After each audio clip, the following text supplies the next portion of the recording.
जय श्री राम दोस्तों, आपका हमारे चैनल रामायण 1.8 में स्वागत है। शिव जी के भक्त न केवल शिव जी के मंदिर जाते हैं बल्कि शिवलिंग को भी जल चढ़ाते हैं।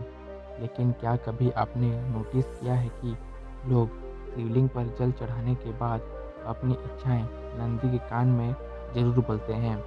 जी हाँ, इसके पीछे एक कारण छिपा है।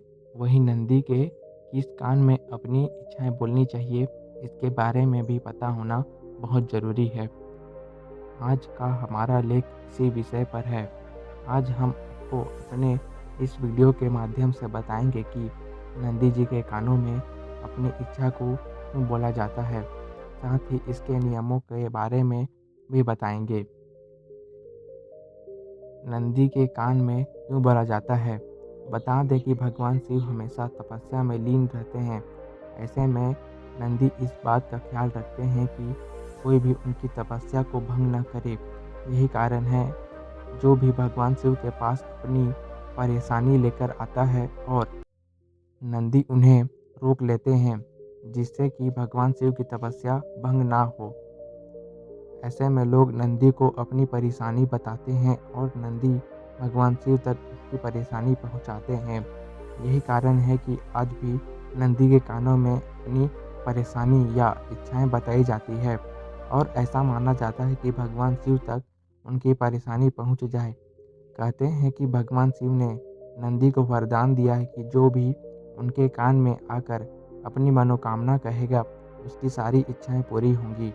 बता दें कि व्यक्ति को नंदी के बाएं कान में मनोकामना करनी चाहिए। हालांकि वे किसी भी कान में अपनी इच्छाएं कह सकते हैं। आप अपनी इच्छाएं इतनी धीरे बोलें कि किसी अन्य को आपकी इच्छा सुनाई न दे। पुराणों के अनुसार नंदी शिव के वाहन तथा अवतार भी हैं, जिन्हें बैल के रूप में शिव मंदिरों में प्रतिष्ठित किया जाता है। भगवान शिव ने स्वयं नंदी को यह आशीर्वाद दिया था कि जहाँ जहाँ मैं विराजमान रहूँगा, वहाँ तुम भी विराजमान रहोगे। इसलिए शिवालयों में मुख्य रूप से नंदी पाए जाते हैं। ऐसा माना जाता है कि नंदी के कान में अपने मन की इच्छा कहने से व्यक्ति की मनोकामना पूरी होती है। आइए जानते हैं कि नंदी के कान में मनोकामना कहने से पहले कौन से शब्द का उच्चारण करना शुभ माना जाता है। क्यों कही जाती है नंदी के कान में अपनी कामना? शास्त्रों के अनुसार भगवान शिव अधिकतर समय तपस्या में लीन रहते हैं। ऐसे में नंदी वहां तैनात रहते हैं ताकि महादेव की तपस्या में किसी प्रकार का विघ्न न आए। इसलिए भगवान शिव तक अपनी मनोकामना पहुंचाने के लिए नंदी के कान में अपनी कामना कही जाती है। एक पुरानी मान्यता के अनुसार स्वयं भगवान शिव ने नंदी को वरदान दिया था कि जो तुम्हारे कान में आकर अपनी मनोकामना कहेगा, उसकी हर इच्छा जरूर पूरी होगी। कामना से पहले कहें ये शब्द।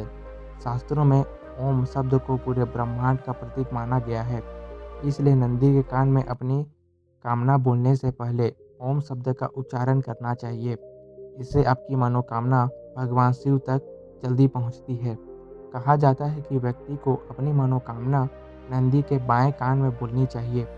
इस कान में मनोकामना बोलने का अधिक महत्व है। हालांकि आप दूसरे कान में भी अपनी मनोकामना बोल सकते हैं।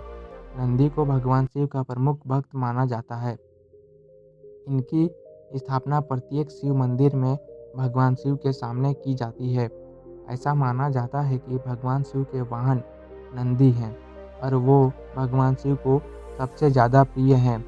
जहाँ तक नंदी के कान में मनोकामनाएं बोलने की बात की जाए तो ऐसा कहा जाता है कि भगवान शिव अधिकतर तपस्या में रहते हैं और वो संपूर्ण जगत के संचालन में आंखें मूंदे बैठे रहते हैं।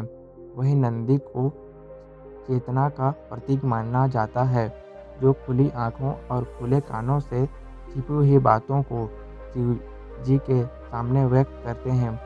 भगवान शिव की तपस्या में कभी भी विघ्न नहीं डालना चाहिए। इसलिए नंदी के माध्यम से हम अपना कोई भी संदेश भगवान शिव तक पहुंचाते हैं। क्योंकि नंदी तब स्थल के बाहर चैतन्य अवस्था में स्थित रहते हैं, इसलिए जो भी भक्त भगवान शिव के पास अपनी समस्या लेकर आते हैं, नंदी उनकी वही कामनाएं सुन लेते हैं और शिव जी तक पहुंचा देते हैं। नंदी को माना जाता है सबसे बड़ा संदेश वाहक। शिव भक्तों की माने तो नंदी ही एक ऐसा माध्यम है जो कभी किसी के साथ भेदभाव नहीं करते और साफ शब्दों में संदेश शिव जी तक पहुंचाते हैं।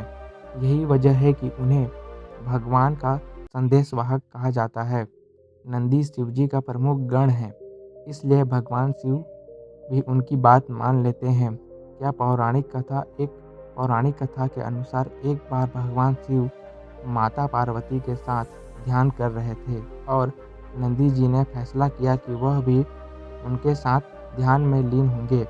उस समय वह तपस्या में भगवान शिव के सामने बैठ गए और इसी वजह से नंदी की मूर्ति हमेशा भगवान शिव के सामने रहती है। एक समय जलांधर राक्षस से बचने के लिए सभी भक्त जन शिव जी के पास गए। वह तपस्या में लीन थे और गणपति भी संदेश भगवान शिव तक पहुंचाने में असमर्थ थे। उस समय गणपति ने भी संदेश नंदी के माध्यम से ही शिव जी तक पहुंचाया। तभी से यह मान्यता है कि यदि हम अपनी कोई भी मनोकामना नंदी के माध्यम से भगवान शिव तक पहुंचाते हैं तो वह अवश्य पूरी होती है। वहीं यदि भगवान शिव के साथ नंदी बैल की पूजा नहीं की जाती है तो भगवान शिव की पूजा अधूरी रहती है।